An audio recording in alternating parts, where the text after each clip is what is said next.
Hello, wahai peminat Power Rangers Universe, yang peminat uh, Marvel's Universe, Power Rangers Universe, Marvel's Universe, apa khabar? Hari ni saya buat video tentang Universe mereka masing-masing. Ya, kau kenapa? Sebab sebelum ni saya pernah dengar khabar angin Power Rangers pernah nak buat Universe mereka sendiri, tapi gagal kerana mereka bekerjasama dengan Disney, pemilik dulu Power Rangers. Ya, tahu Saban dulu pemilik Power Rangers, sekarang milik Hasbro. Saban nak buat Power Rangers Universe, jangan bekerjasama dengan Disney lah, bukan idea bagus. Ya, itu bukan idea bagus lah, kerjasama dengan Disney. Okey, dah kita tak boleh cakap asal tu. Sekarang ni kita fokus pada universe mereka. Macam tu tahu Disney dulu milik Power Rangers dulu milik mereka sebelum dibeli balik oleh Saban. Lepas tu dibeli lagi oleh Hasbro. Ya, jadi ni pernah sekali tu kalau Power Rangers masih diberikan oleh Disney, apa yang akan terjadi? Ya, jawabnya ialah Power Rangers akan bergabung dengan Universe Marvels yang mungkin akan dibuat filem.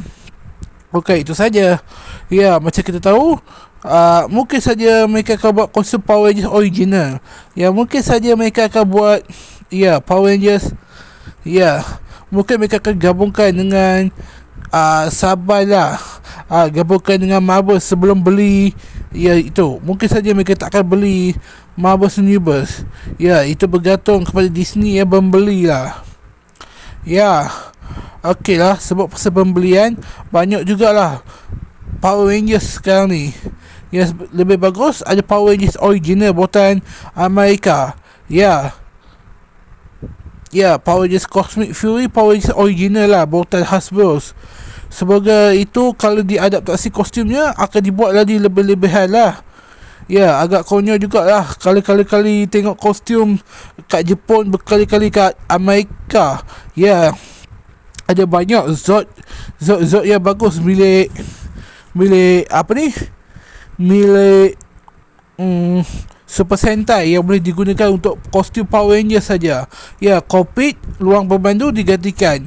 Ya, macam mana pula dengan Marvels? Ya, dulu Stanley pernah nak adaptasi Super Sentai ke Power Rangers, tapi gagal. Bukan itu saja.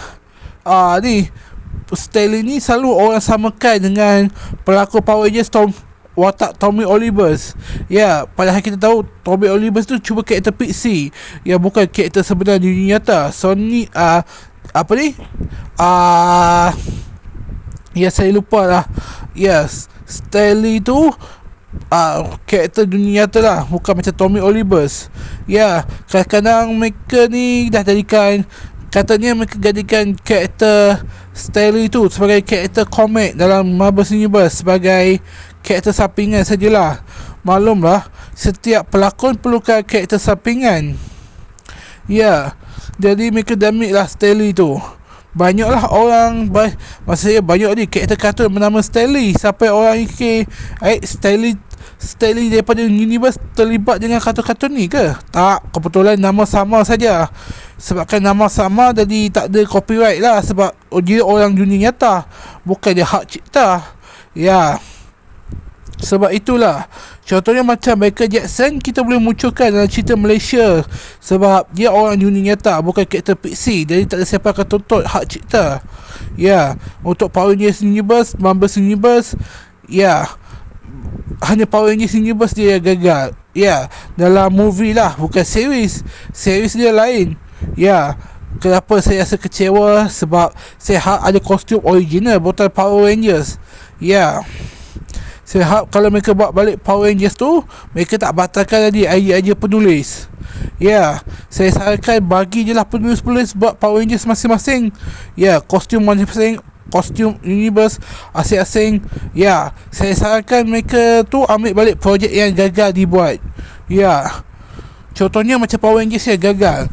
Ya, daripada buat Power Rangers, ya, daripada projek yang dibatalkan. Maklumlah, sekarang ni tak banyak orang yang suka sangat pilih idea. Mereka lebih pilih idea mereka sendiri. Marvel's Universe kadang-kadang buat idea, mereka terima saja. Power Rangers buat idea susah nak terima. Ya, banyaklah orang egois di Power Rangers seperti Marvel's Universe. Tak tahulah ada ke tak ada. Ya, pelakonnya lain, pengarah dia lain. Ya, jadi kita tak boleh bandingkan lah yang mana lebih bagus, Power Rangers Universe ataupun Marvel's Universe. Ya, kalau Marvel's Universe lain lah. Okay, itu saya cakap, saya terus tutup.